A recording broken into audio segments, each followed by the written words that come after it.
প্রায় 3000 নেতাকর্মী মাঠে কাজ করছে। আমি গত পরশুদিন দেখলাম 8 নম্বর ওয়ার্ডে বিএনপির একটি প্রচারণা করছে। সেখানে হ্যান্ডমাইক নিয়ে স্লোগান দিচ্ছে, ধানের শীষে ভোট দিন, মানিক ভাইকে ভোট দিন। আমরা কিন্তু এখনো হ্যান্ডমাইকে প্রচারণাতে আমরা বলি নাই কাউকে। দেখেন, একটি জিনিস মনে রাখতে হবে, কোন জিনিসটা সাধারণ ভোটার, সাধারণ জনগণ ভালোভাবে নেয়, আমাদেরকে সেই কাজটুকু করতে হবে।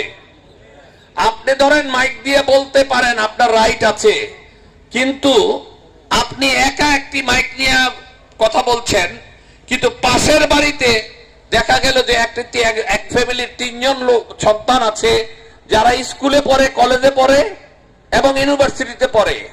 তো তাদের আগামীকালকে পরীক্ষা আছে, তাহলে কি তারা কি আমাদেরকে ভোট দিবে? সুতরাং আপনাদেরকে বিবেচনায় আনতে হবে যে কাকে কিভাবে অ্যাপ্রোচ করতে হবে, তার কাছে কিভাবে যেতে হবে। দয়া করে 5-7 জনের বেশি কেউ যাবেন না। প্রয়োজনে আমরা টিম বাড়াইয়ে করব। আমাদের লোকের আল্লাহর রহমতে অভাব নাই। আমরা এই জেলাতে, এই যে এখানে আপনারা আমার মনে হয় কত 2000 লোক আছেন, তাই না?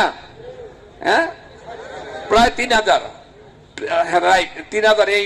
এই মাঠ পুরলে 3000 লোক বসতে পারে, এরকম একটা তথ্য দিয়েছে। তো 3000 লোক আছে। আপনারা একটা জিনিস চিন্তা করেন, একজনে যদি 100 ভোট আনি, কত ভোট? 3 লাখ।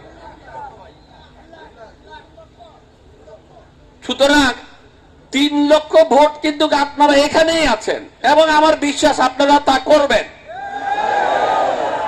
আমরা নামাজের সময় হয়ে গেছে, আমরা মিলাদ পড়তে আসছি। আমরা চাই না যে একটা বড় শোডাউন করে জনগণের বিভ্রান্তি করা। চাঁদপুর শহর একটি জামের শহর, সেই জাম আরো বাড়িয়ে দেওয়া। এই কারণে আমাদের সিনিয়র নেতৃবৃন্দরা সবাই বলল যে আমরা একটা শুকরানা, ভাই প্লিজ কথা বলতে দেন, আল্লাহর কাছে শুকরানা আদায় করি। আমরা আমাদের নেত্রী বেগম খালেদা জিয়ার সুস্থতার কামনা করি। উনি 3টি আসন থেকে নির্বাচন করছেন। আল্লাহ যেন ওনাকে তৌফিক দেন যে ওই 3টি আসনে নির্বাচন যেন সুন্দরভাবে করতে পারেন, সেই দোয়া করি।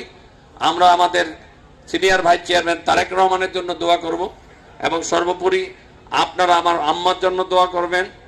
এবং আপনাদের এই কৃতজ্ঞতা ভোলার মতো না। আমি অন্তত আপনাদের এই কৃতজ্ঞতা ভুলবো না। আজকে আপনাদের কারণে আমি আজকে এখানে এসে দাঁড়িয়েছি, এবং আমার অনেক প্রতিদ্বন্দ্বী, আমার কয়েকজন প্রতিদ্বন্দ্বী নির্বাচন করতে চেয়েছেন। আমরা সবাইকে মিলে আমরা নির্বাচন করব। আপনাদের প্রত্যেক ইউনিয়নে আপনারা হয়তো মনে করেছেন যে ওনারা আমাদেরকে ডিস্টার্ব করছে, ওনারা আমাদের প্রতিযোগী না। ওনারা আমাদের প্রতিযোগীও না। নমিনেশন চাওয়ার অধিকার সকলেরই আছে। ডিক্লেয়ার হওয়ার পরে আমরা সবাই ভাই, সবাই আমরা বিএনপি। সুতরাং তাদেরকে কোলে টেনে নেবেন, সবাই মিলে যেন আমরা এই নির্বাচনটা একসাথে।